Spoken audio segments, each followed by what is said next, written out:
Being able to work with a legend like Janet Jackson, I was actually the first artist to introduce the Nigerian talking drum into Western pop music, as I performed with Janet Jackson on the Jimmy Fallon Show back in 2018. So I would say that was definitely the most, wow moment of my career so far. Because not only did I perform with her live on the Jimmy Fallon Show, we also did the music video with her. We also performed at the Harlem Day Parade. We featured at the Harlem Day Parade.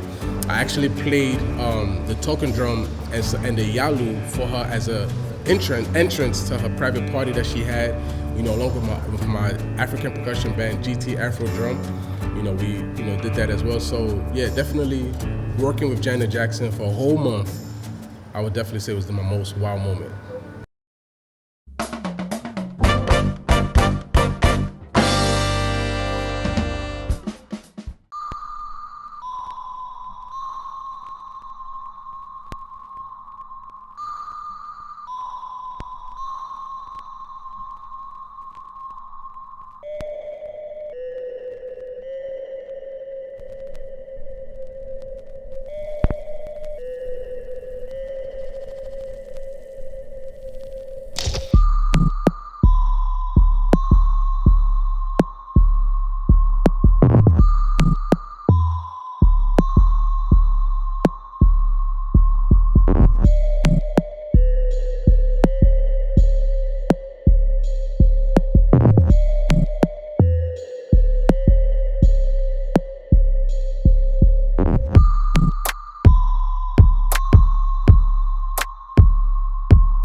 Grew up with my mom. My mom pretty much raised me.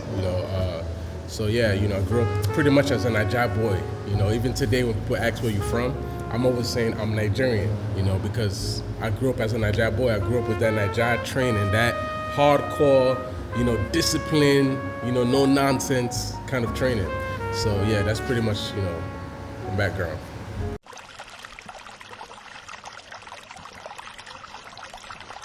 So now in terms of artists that actually inspire me in the music that I'm doing today, there's a bunch of them, but if I want to, let's look at like the American artists. Let's start from there.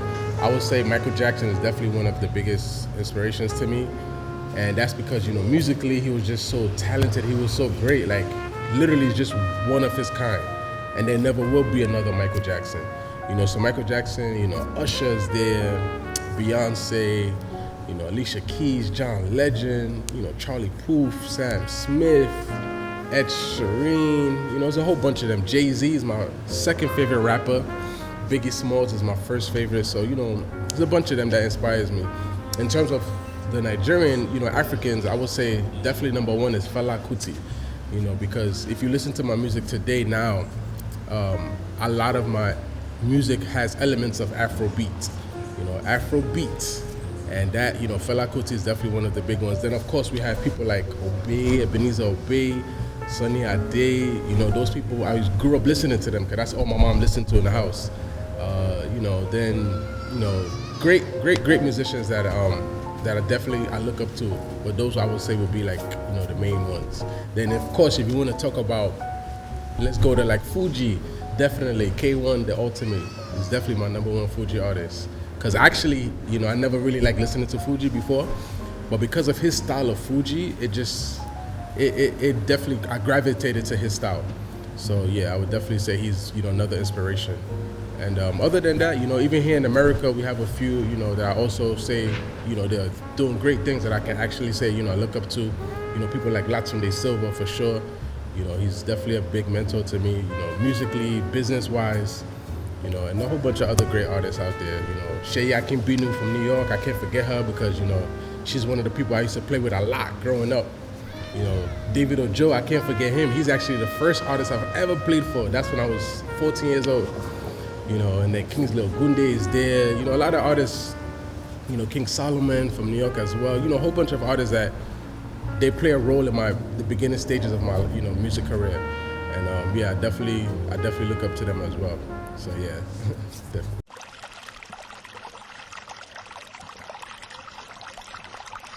Now in terms of regrets, I can't really say I have any regrets particularly, because funny enough, growing up, I actually wanted to be a hematologist when I grew up, which is a doctor of the blood. And that's because I was born with sickle cell, which is a blood disease. And, I grew up having to be in the hospital so much, back and forth in and out of the hospital. So, I actually wanted to be a doctor, growing up. But then, when you're called for something, you just can't run away from it. So, music is just, I can't really say I have any regrets in terms of like embarking on this journey as an artist, as a musician. Definitely not. Now, challenges, I believe like any up-and-coming artist that's like literally independent as myself, the biggest challenge would obviously be the financial aspect because, doing music is just like a business. You need that capital in the beginning to be able to, studio time, to hire instrumentalists to work for you. So many things that comes behind being a musician. So I would say the main challenge that I've had is the financial aspect. But, one day, we're going to get there and, we'll look back on all these days and smile.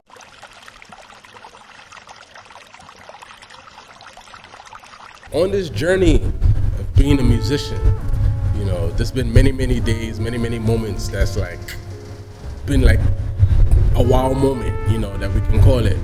But I would say if I want to list the one most wow moment of my career so far, and that would be the time that I was actually opportune to be able to perform and work with the legendary Janet Jackson.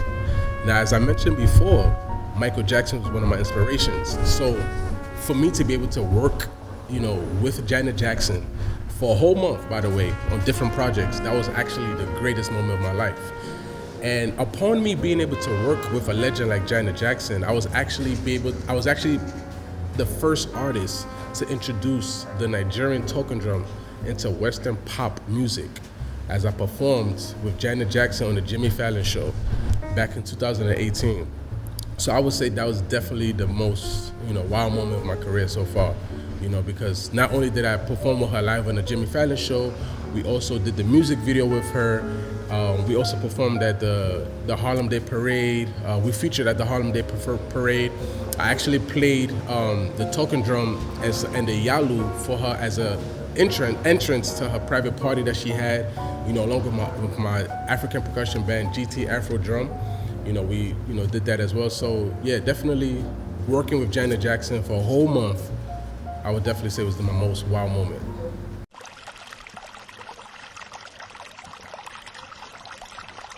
In regards to my future plans as an artist, as Tony Ade, definitely within the next year, 2021, I plan to release my debut album, my first album, a full project album, followed by definitely a world tour, which will be orchestrated by Orbe Entertainment, Mike Fash.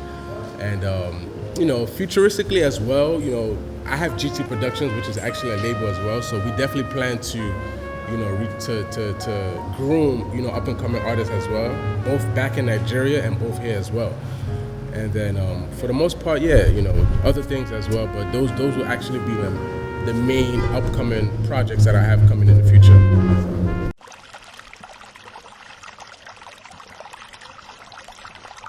The one main advice that I would give any up and coming artist, musician, or even in any other fields that you might find yourself in is, number one, believing in yourself. Because if you don't believe in yourself, nobody will. No matter how hard and tough it might be, especially in the beginning stages, you just have to believe in yourself. Because once you believe in yourself, the rest will be easy. Trust me. So I would say that would be like the number one advice that I can give, any up and coming artist or anybody for that matter that wants to get into any field. You have to first believe in yourself. Once you believe in yourself, then be determined and never give up. So those would be my main three advice. Believe in yourself, stay determined, and never give up, And then now, if I want to give advice to parents, I would definitely say as a parent, you should be able to identify whatever gift that your child might have. Because in being able to identify that gift, you'll be able to now nourish and cultivate that gift. Such as I mentioned earlier, that is what Mr. Dickon Lewis Clark did for me. Because he saw that gift, he was able to nourish it and polish it, and here I am today.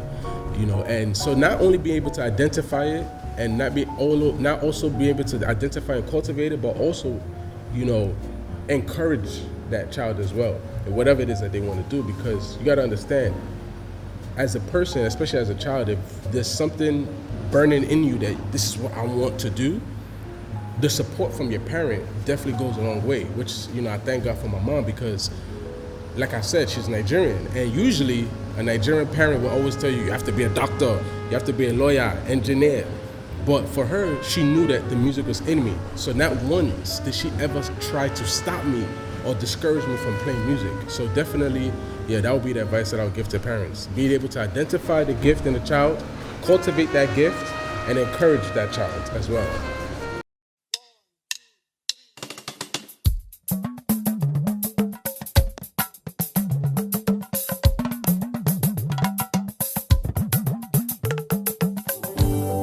Tell me what you really like.